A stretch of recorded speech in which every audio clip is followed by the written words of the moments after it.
बटेका पौवा बनावा माटे मैं बटेटा लीधा छे। 2 मोटा नंग बटेटा लीधा छे, एना कटका करी लीधा छे अने आने हूँ बाफी लेवानी छूं। आपणे तेलमां पण तळी शकाय, पण हूँ बाफीने बनाववानी छूं। 250 ग्राम जेटला मैं पौवा लीधा छे। हवे आपणे आ बटेटाने बाफवा मूकी दईशुं अने पौवाने हूँ बाफवा मूकूं तरत ज हूँ पौवाने 2 થી 3 वखत पाणीथी धोई नाखीश।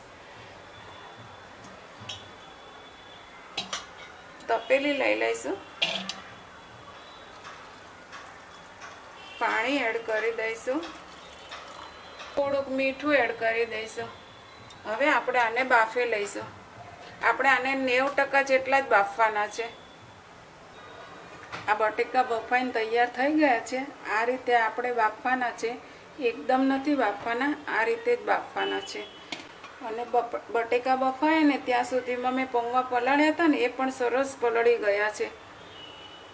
આ રીતે છૂટા છૂટા તો કરી થઈ જાય એવા પલાળવાના। હવે આપણે બટેકા પૌવા બનાવવાની શરૂઆત કરી દઈશું। તાસડું લઈ લઈશું,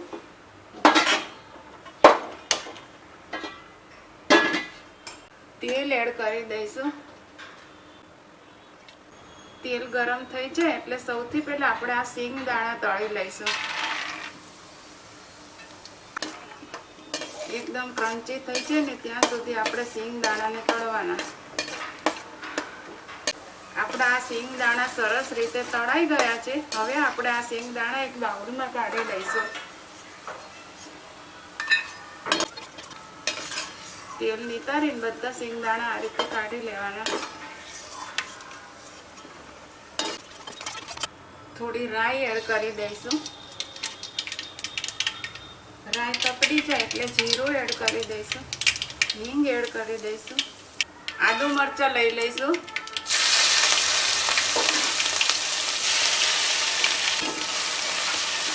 मीठा લીમડાના પાન एड करी दईशुं। तरत ज आपणे बटेटा बाफ्या हता ए एड करी दईशुं।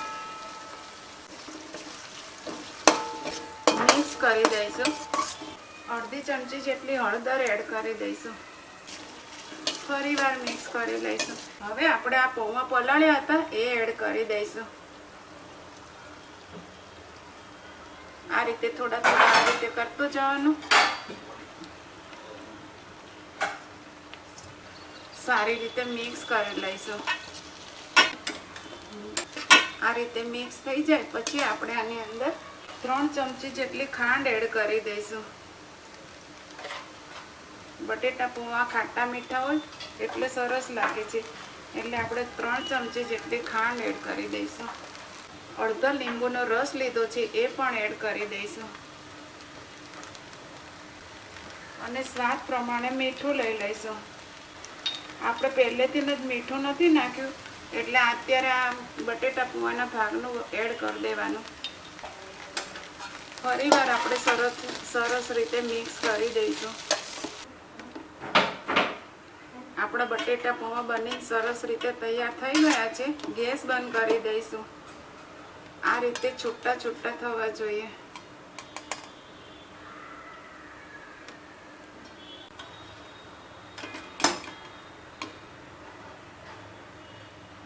આપણા બટેટા પૌવા બનીને સરસ તૈયાર થઈ ગયા છે। હવે આની અંદર આપણે કોથમીર એડ કરી દઈશું।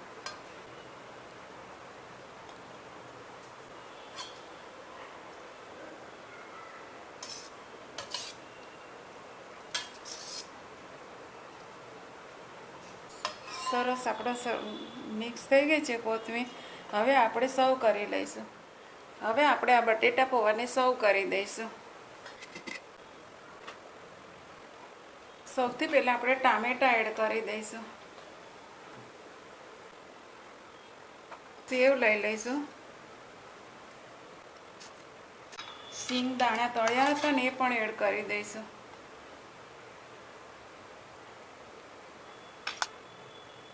ફરીવાર થોડી કોથમીર એડ કરી દઈશું।